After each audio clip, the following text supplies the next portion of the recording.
ಇನ್ನು Russia Ukraine ಯುದ್ಧದ ನಡುವೆ ಈಗ ಯುಕ್ರೇನ್ ಜನತೆಗೆ ಮತ್ತೊಂದು ಭೀಕರ ಸಂಕಷ್ಟ ಎದುರಾಗ್ತಾ ಇದೆ.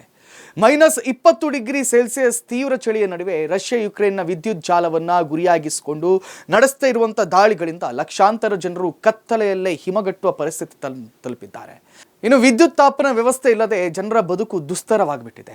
2022ರಿಂದ ಯುಕ್ರೇನ್ ಸರ್ಕಾರ ಅಜೇಯತಾ ಕೇಂದ್ರಗಳು ಎಂಬ ಹೆಸರಿನಲ್ಲಿ ಗುಡಾರಗಳು, ಶಾಲೆಗಳು ಮತ್ತು ಗ್ರಂಥಾಲಯಗಳಲ್ಲಿ ಆಶ್ರಯ ಕೇಂದ್ರಗಳನ್ನು ಸ್ಥಾಪಿಸಿದೆ. ಇಲ್ಲಿ ಜನರು ಆಶ್ರಯವನ್ನು ಪಡೆಯಬಹುದು, ವಿದ್ಯುತ್ ಸಾಧನಗಳನ್ನು ಚಾರ್ಜ್ ಮಾಡಬಹುದು ಮತ್ತು ಮೂಲಭೂತ ನೆರವನ್ನು ಪಡೆಯಬಹುದಾಗಿದೆ. ರಾಜ್ಯ ತುರ್ತು ಸೇವೆಗಳು ಮತ್ತು ಯುಕ್ರೇನಿಯನ್ ರೆಡ್ ಕ್ರಾಸ್ ಸಂಸ್ಥೆಗಳು ಚಲಿಸುವ ತಾಪಮಾನ ಕೇಂದ್ರಗಳನ್ನು ಆರಂಭಿಸಿವೆ. ವಿಶ್ವಸಂಸ್ಥೆ ಮತ್ತು ಮಾನವೀಯ ಸಂಸ್ಥೆಗಳು ಕಳೆದ ಜುಲೈನಲ್ಲಿ ಆರಂಭಿಸಿದಂಥ ಚಳಿಗಾಲ ಪ್ರತಿಕ್ರಿಯೆ ಯೋಜನೆಯಡಿ 2025 ಅಕ್ಟೋಬರ್ನಿಂದ 2026 ಮಾರ್ಚ್ವರೆಗೆ 17 ಲಕ್ಷ ದುರ್ಬಲ ಯುಕ್ರೇನಿಯರಿಗೆ ನೆರವು ನೀಡಲು ಸುಮಾರು $280 ಮಿಲಿಯನ್ ಅಗತ್ಯವಿದೆ.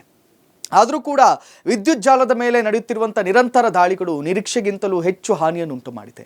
ಎತ್ತರದ ಕಟ್ಟಡಗಳಲ್ಲಿ ವಾಸಿಸುವಂಥ ಹಿರಿಯರು ಮತ್ತು ಅಂಗವಿಕಲರು ಮನೆಗಳಿಂದ ಹೊರಬರಲು ಅಸಮರ್ಥರಾಗಿದ್ದಾರೆ. ಈ ವಾರದ ಆರಂಭದಲ್ಲಿ ವಿಶ್ವಸಂಸ್ಥೆಯ ಮಾನವ ಹಕ್ಕುಗಳ ಉನ್ನತ ಆಯುಕ್ತ ವೋಲ್ಚರ್ ಟರ್ಕ್ ನಾಗರಿಕರ ಮೇಲೆ ಬೀರುವಂಥ ವಿನಾಶಕಾರಿ ಪರಿಣಾಮಗಳ ಬಗ್ಗೆ ತಿಳಿದಿದ್ದರೂ ರಷ್ಯಾ ದಾಳಿಯನ್ನು ಮುಂದುವರಿಸ್ತಾ ಇದೆ ಎಂದು ಆರೋಪಿಸಿದ್ದಾರೆ. ರಷ್ಯಾ ಮಾತ್ರ ನಾಗರಿಕರನ್ನ ಉದ್ದೇಶಪೂರ್ವಕವಾಗಿ ಗುರಿಯಾಗಿಸ್ತಾ ಇಲ್ಲ ಎಂದು ಹೇಳಿಕೊಂಡಿದೆ.